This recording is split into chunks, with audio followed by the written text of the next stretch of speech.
তাহলে রাজকার্য শুরু করা যাক। বলো পণ্ডিত, বলো, সবার প্রথমে তুমি শুরু করো। মহারাজ, ছাত্রদের পড়ালেখা ঠিক মতোই চলছে। ওরা সবাই রোজ নিয়ম করে টোলে পড়াশোনা করতে আসে। বাহ বাহ বাহ, এটাই তো চাই। সেনাপতি, এবার তুমি বলো তো। মহারাজ, আমার কিছু এই উন্নত মানের অস্ত্র চাই, তাতে আমাদের শক্তি আরো বাড়বে। পাশের রাজ্য আমাদের আক্রমণ করার আগে দুবার ভাববে মহারাজ। কি দরকার বেকার পয়সা খরচা করে অস্ত্র কেনার? তার চেয়ে আপনি বরং কৃষ্ণনগরের চারপাশে উঁচু পাঁচিল তুলে দিন মহারাজ। পাশের রাজ্যের সৈন্যরা আর কৃষ্ণনগরে ঢুকতে পারবে না। যেমন মন্ত্রী মশাই তেমন তার বুদ্ধি। মানছি উঁচু পাঁচিল তুললে শত্রুরা কৃষ্ণনগরে ঢুকতে পারবে না, কিন্তু আমরাও যে কৃষ্ণনগর ছেড়ে বাইরে বেরোতে পারবো না, এই কথাটা কি একবারও ভেবেছেন? তাই তো, এটা তো ভাবিনি। আপনার মাথায় গোবর ভরা আছে মন্ত্রী মশাই। এই জন্যই তো আমি মন্ত্রীকে ভালোবেসে মাথা মোটা বলে ডাকি। সব হয়েছে ওই গোপালের জন্য। বেটা আজ এসে থেকে আমার পিছনে জোঁকের মতন লেগে আছে। আমি গোপালকে ছাড়বো না, কিছুতেই না। এই অপমানের বদলা আমি নেবই নেব। এবার এমন একটা উপায় বার করতে হবে যাতে মহারাজ গোপালকে সারা জীবনের মতন রাজসভা থেকে বহিষ্কার করে দেন। কিন্তু কি উপায়, কি উপায়? পেয়েছি, একটা উপায় খুঁজে পেয়েছি। মহারাজ ফুল গাছ খুব ভালোবাসেন। ফুল গাছে ফোটা প্রত্যেকটা ফুলকে মহারাজ নিজের সন্তানের মতন স্নেহ করেন। তাই আমি কাল কাক ভরে রাজবাড়ির ফুল বাগান থেকে ফুল চুরি করে গোপালের বাড়িতে রেখে আসব, আর তারপর জমবে খেলা। আহা!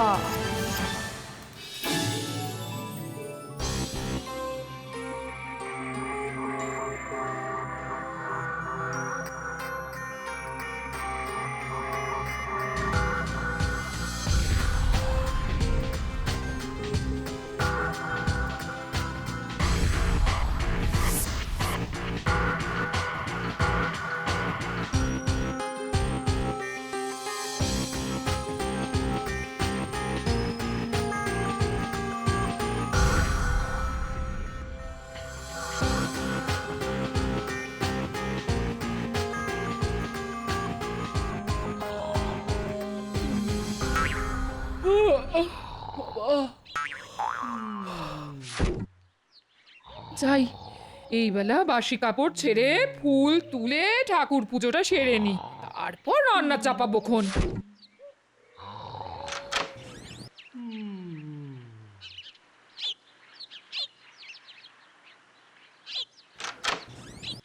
উমা, এত ভোরে দোরগোড়ায় আবার ফুল কে রেখে গেল? এ নিশ্চয় পুঁটির কাজ। হ্যাঁ,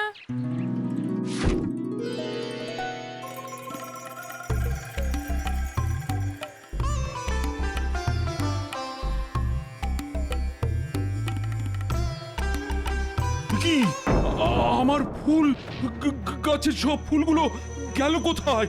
প্রহরী!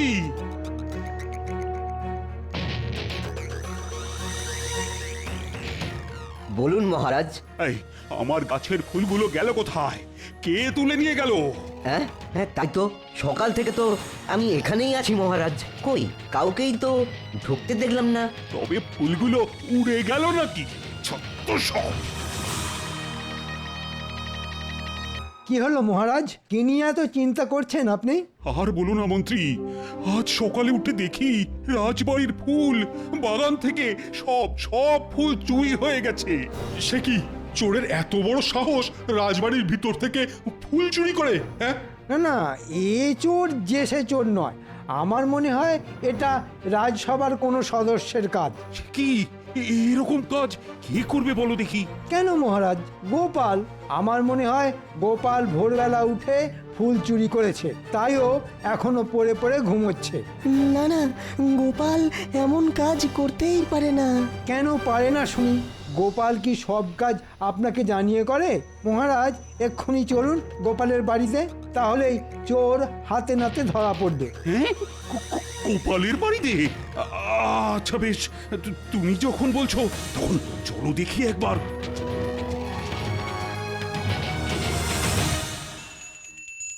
জয় ঠাকুর, জয় ঠাকুর, জয় ঠাকুর, জয় ঠাকুর। বাবা, জয় সকাল ঠাকুর, সকাল জয় কি শুরু ঠাকুর, করলে বলো দেখি জয় গিন্নি? ঠাকুর, জয় ঠাকুর, জয় ঠাকুর, জয় ঠাকুর, জয় ঠাকুর, জয় গোপাল, ঠাকুর। এই গোপাল, বাড়ি আছো? বেরিয়ে এসো বলছি। দেখেছেন মহারাজ, ধরা পড়ার ভয়ে গোপাল ঘরের ভিতর লুকিয়ে বসে আছে। চলুন মহারাজ, আমরা ভিতরে যাই।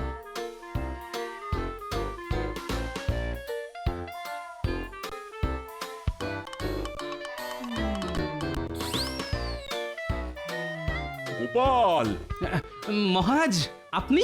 শুধু মহারাজ নয়, আমিও এসেছি। ওই দেখুন মহারাজ, কত ফুল। তাই তো, এ তো আমারই গাছের ফুল। ছি ছি গোপাল, শেষে তুমি ফুল চুরি করলে? হ্যাঁ, কি বলছেন? আমার যে কিছুই মাথায় ঢুকছে না মহারাজ। হ্যাঁ হ্যাঁ, এখন তো কিছুই মাথায় ঢুকবে না। চুরি করে ধরা পড়ে গেলে অমন একটু আধটু হয়, বুঝেছো?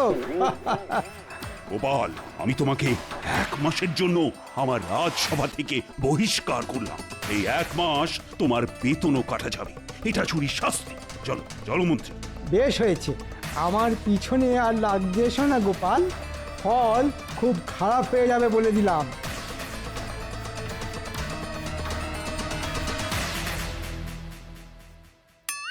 গিন্নি, এই ফুলগুলো এলো কোথা থেকে শুনি?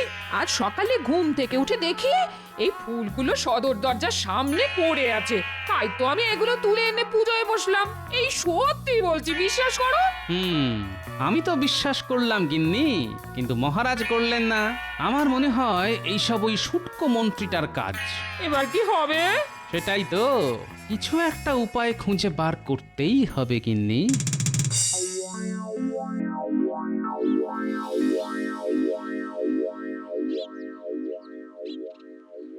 ছি ছি ছি ছি ছি, গোপাল কিনা শেষে চুরি করলো।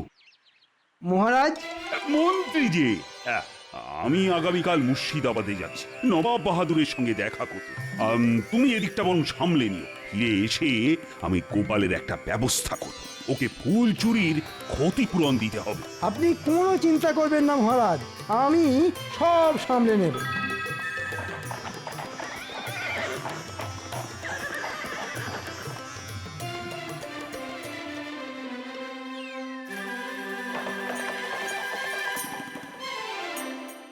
প্রণাম জাহাপানা। এসো এসো কৃষ্ণচন্দ্র, আমি এতক্ষণ তোমার জন্যই অপেক্ষা করছিলাম। কেমন আছেন আপনি নবাব বাহাদুর? হ্যাঁ, দিব্যি আছি, আমি দিব্যি আছি। আর রোজ 1 থালা করে বিরিয়ানি খেলে কেউ খারাপ থাকে নাকি? তা ঠিক তা ঠিক। তার উপর মুর্শিদাবাদের শাহী বিরিয়ানি, নাম শুনলেই জিভে জল চলে আসে। জিভের জলকে আটকে রাখো কৃষ্ণচন্দ্র, না হলে আমি তুমি সবাই ভেসে যাবো। আজ কিন্তু তোমার জন্য শাহী বিরিয়ানি রান্না করা হয়েছে কৃষ্ণচন্দ্র। আজ আমরা একসঙ্গে বসে দুপুরের খাবার খাবো, বুঝলে? বাহ বাহ বাহ, এ তো বড় ভালো খবর। তারপর বলো, রাজকার্য কেমন চলছে তোমার? খুব ভালো খুব ভালো। কি হলো? একটা পোড়া পোড়া গন্ধ পাচ্ছি নবাব বাহাদুর। মনে হয় রান্নাঘরে বিরিয়ানির হাঁড়ি পড়ছে। না না, উজি নিজে দাঁড়িয়ে থেকে বিরিয়ানি রান্না করাচ্ছে, এ হতেই পারে না। আপনি বরং একবার দেখেই আসুন নবাব বাহাদুর। আমি কিন্তু পোড়ার গন্ধ পাচ্ছি। ঠিক আছে, তুমি যখন বলছো তখন যাচ্ছি। তুমিও চলো আমার সঙ্গে।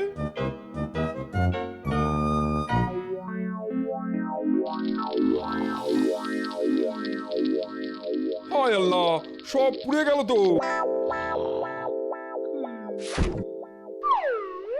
কে কে কে কে? এই মরকট, এখানে শুয়ে ঘুমানো হচ্ছে আর ওদিকে বিরিয়ানি পুড়ে যে ছাই হয়ে গেল। এই রে, চোখটা একটু লেগে এসেছিল জাহাপানা, তাই মানে। খামোশ! ভাগ্যিস কৃষ্ণচন্দ্রের নাকে পোড়া গন্ধটা গিয়েছিল, না হলে তো আজ একটা বিপদ ঘটে যেত। জীবনে এই প্রথমবার নবাব বাহাদুর আমার প্রশংসা করলেন, তাও আবার আমার নাকের। সাবাস কৃষ্ণচন্দ্র, তোমার ঘ্রাণ শক্তি তো খুব ভালো, যাকে বলে একদম লাজবাব। তা আপনি ঠিকই বলেছেন নবাব বাহাদুর। দূর থেকে আমি গন্ধ শুঁকে বলে দিতে পারি কোন বাড়িতে কি রান্না হচ্ছে। মানে এটাই আমার নাকের ক্ষমতা। কৃষ্ণচন্দ্র নিজের প্রশংসা শুনে বড্ড লাফাচ্ছে দেখছি। না না না, এবার একটা কিছু করতে হবে।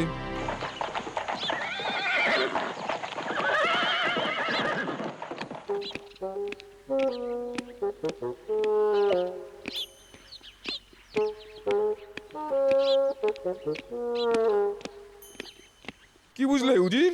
আজ বিরিয়ানিটা পুড়ে গেল। দূর মাতামোটা, কৃষ্ণচন্দ্র নিজের মুখে স্বীকার করেছে ও নাকি দূর থেকে গন্ধ শুকে বলে দিতে পারে কোন বাড়িতে কি রান্না হচ্ছে। এবার আমি কৃষ্ণচন্দ্রের ঘ্রাণ শক্তির পরীক্ষা নেব আর এমন ব্যবস্থা করব যাতে কৃষ্ণচন্দ্র কিছুতেই জিততে না পারে। বুঝেছি জাহাপানা, বুঝেছি। উজির, আমি কালই কৃষ্ণনগর যাব, কিন্তু তার আগে মহারাজ, এবার আপনি গোপালের একটা ব্যবস্থা করুন। ওকে শুধু 1 মাসের জন্য বহিষ্কার করলে শাস্তিটা বড্ড কম হয়ে যাবে। ঠিক ঠিক বলেছ মন্ত্রী, গোপালকে ক্ষতিপূরণ বাবদ 10 মোহর দিতে হবে। এবার ঠিক আছে মহারাজ। নবাব বাহাদুর, আপনি তোমার পরীক্ষা নিতে এলাম কৃষ্ণচন্দ্র। পরীক্ষা? কিসের পরীক্ষা নবাব বাহাদুর? গতকাল তুমি কি বলেছিলে মনে আছে? বলেছিলে তুমি নাকি দূর থেকে গন্ধ শুকে বলে দিতে পারো কোন বাড়িতে কি রান্না হচ্ছে। বড্ড দিমাগ হয়েছে তোমার নিজের ঘ্রাণ শক্তির উপরে। তাই তোমাকে আমার কাছে পরীক্ষা দিয়ে প্রমাণ করতে হবে সেটা। সে কি? কিন্তু কিভাবে সেটা প্রমাণ করব নবাব বাহাদুর? এই তো আমি সব ব্যবস্থা করে নিয়েই এসেছি। দেখতে পাচ্ছ উজিরের হাতে 2টো সাদা ফুলের মালা আছে। এর মধ্যে একটা আসল ফুলের মালা, আরেকটা কাগজের ফুলের মালা। তোমাকে শুধু গন্ধ শুকে চিনতে হবে কোনটা আসল ফুলের মালা। ও, এই ব্যাপার। তবে একটা শর্ত আছে কৃষ্ণচন্দ্র, তোমাকে এই কাজটা করতে হবে মালা থেকে 10 হাত দূরে দাঁড়িয়ে। হ্যাঁ নয় হ্যাঁ, তোমার হাতে আজকের দিনটা সময়। আজকের মধ্যে গন্ধ শুকে আসল আর নকল ফুলের মালার তফাৎ করতে না পারলে আমি তোমার গর্দান নেবো, এই আমি বলে দিলাম। চলো উজির, আজ কৃষ্ণচন্দ্রের গর্দান নিয়েই তবে মুর্শিদাবাদে ফিরবো। চলুন চলুন জাহাপানা, চলুন।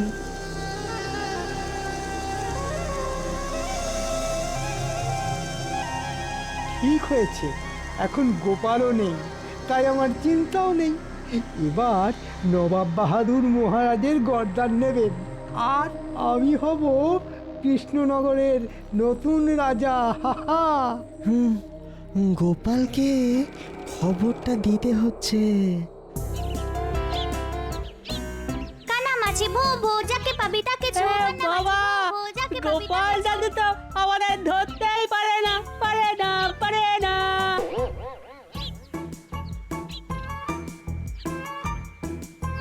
কানামাছি ভো ভো যাকে পাবি তাকে ছো। বাবা,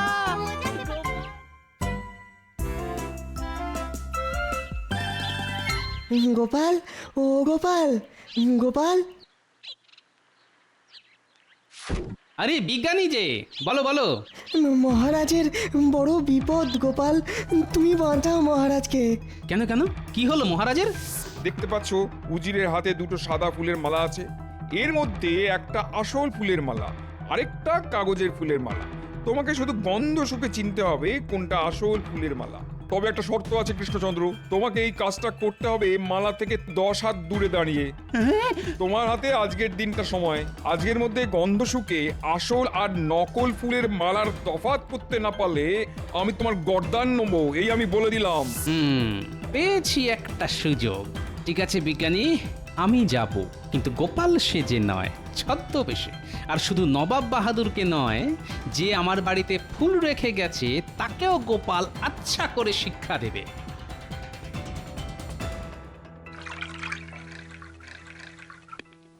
এটা কি করছেন জাহাপানা?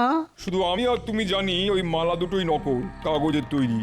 কিন্তু কৃষ্ণচন্দ্র জানে এর মধ্যে একটা মালা আসল, আর ওকে সেটাই খুঁজে বার করতে হবে। তাই কৃষ্ণচন্দ্রকে চমকে দেওয়ার জন্য 2টো মালাতেই আচ্ছা করে ফুলের গন্ধের আঁতর মাখিয়ে দিয়েছি।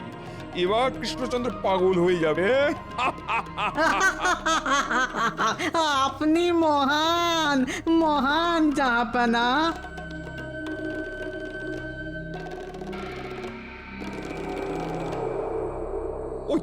ওই তো কৃষ্ণচন্দ্র এসে গেছে। এসো কৃষ্ণচন্দ্র, এসো এসো, নাও নাও নাও। এবার গন্ধ শুকে বলো দেখি কোনটা আসল মালা আর কোনটা নকল। ইয়ে মানে চেষ্টা করে দেখি একবার তাহলে। আহ, এই মালাটা থেকে তো ফুলের সুগন্ধ পাচ্ছি। আমার মনে হয় এই মালাটাই আসল। দাঁড়ান দাঁড়ান, আগে আর একটা মালার গন্ধ তো শুঁকে দেখুন।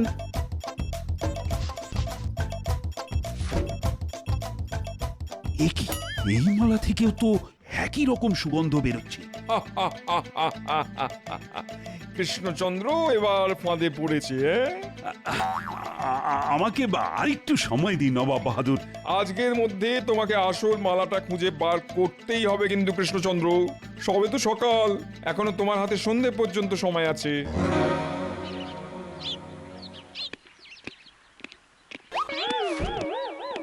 বলি ছদ্মবেশে কোথায় চললে?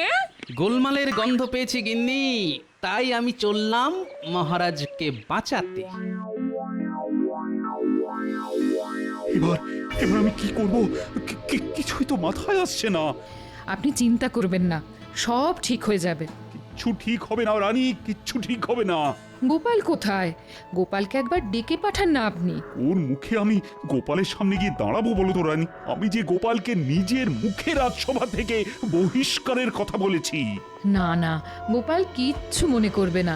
গোপালের সত্যি মিথ্যে বিচার করার ক্ষমতা আছে। কিন্তু তার আগে বলুন তো, আপনাকে কে বলল গোপাল চুরি করেছে? মন্ত্রী তো আমাকে ধরে নিয়ে গোপালের বাড়িতে গেল। সব তাহলে ওই মন্ত্রীর চাল। না না, আগে নবাব বাহাদুরকে তো শিক্ষা দিই, তারপর মন্ত্রীকে দেখে নিচ্ছি। ফট ফট ফট ঝট ফট। আপনি কে সাধু বাবা? আমার নাম তালা বাবা নন্দ। ভাগ্যের তালা চাবি সব আমার হাতে থাকে। আমি চাইলে কারুর কপালে তালা লাগিয়ে তাকে ভিখারি করে দিতে পারি, আবার চাইলে কপালের তালা খুলে তাকে ভিখারি থেকে সোজা রাজাও বানিয়ে দিতে পারি। আমাকে বাঁচান সাধু বাবা, আমি মহা বিপদে পড়েছি। জানি জানি, আমি সব জানি। আয়, কানটা আমার মুখের কাছে নিয়ে আয়।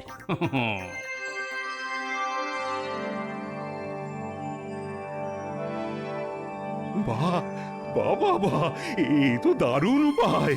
যা গিয়ে নবাবের মুখের উপর জবাব দিয়ে আয়। ততক্ষণে আমি তোর ঘরে তোর পালঙ্কে শুয়ে একটু বিশ্রাম নিয়ে নি। হ্যাঁ, এমন সাধু বাবা তো আগে দেখিনি। আজ থেকে আপনি আমাকে নিজের দলে নিন নবাব বাহাদুর। আমাকে একটা সুযোগ অন্তত দিন।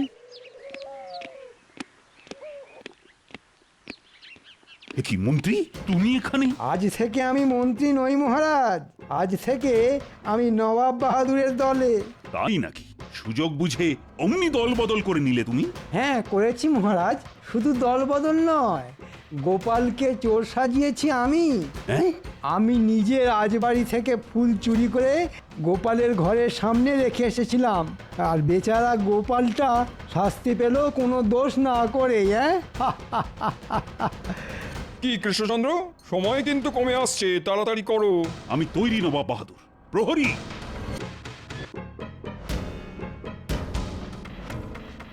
রাজবাড়ির ফুলের বাগান থেকে সব ফুল তুলে এই ঘরে নিয়ে এসো তো। এবার ওই ফুলগুলো জানলার ধারে সাজিয়ে রেখে দাও।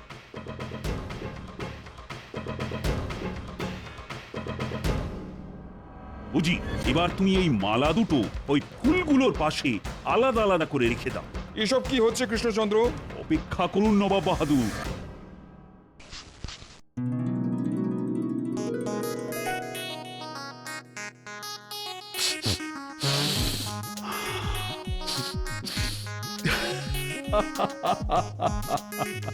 নবাব বাহাদুর, এই মালা দুটোই নকল, দুটোই কাগজের ফুলের তৈরি। হ্যাঁ, বলো কি?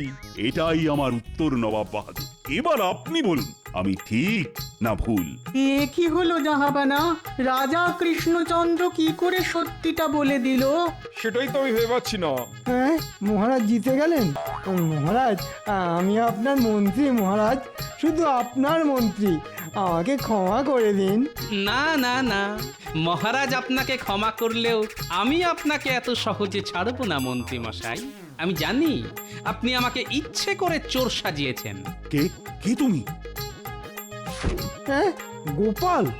গোপাল তুমি? হ্যাঁ মহারাজ, আপনার বিপদ শুনে আর ঘরে বসে থাকতে পারলাম না। আমি সত্যি ফুল চুরি করিনি মহারাজ। থাক গোপাল থাক, আমি সব জানি।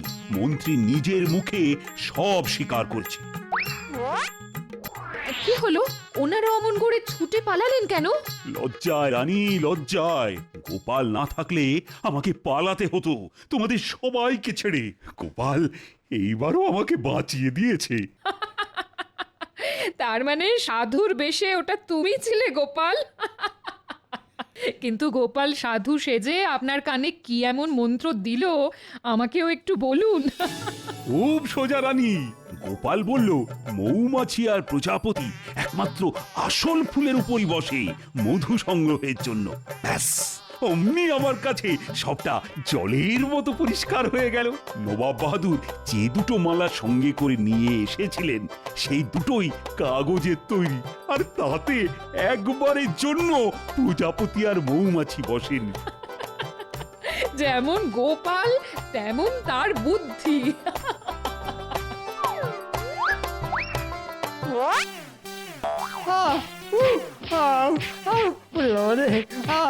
লাগছে লাগছে মহারাজ।